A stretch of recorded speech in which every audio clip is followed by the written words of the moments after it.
So ito po ngayong huli natin ngayon guys. Ito po yung pakol.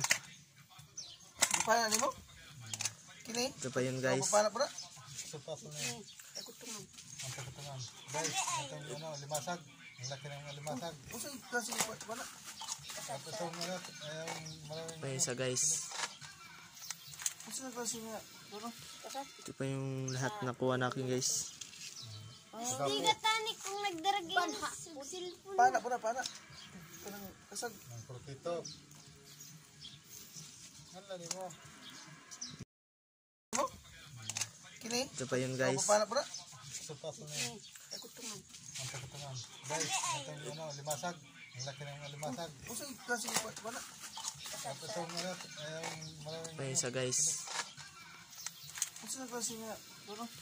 Ito pa yung lahat nakuha natin guys. Hindi ka tani kung nagdaragay ng cellphone. Pana. Kasag. Ang protito.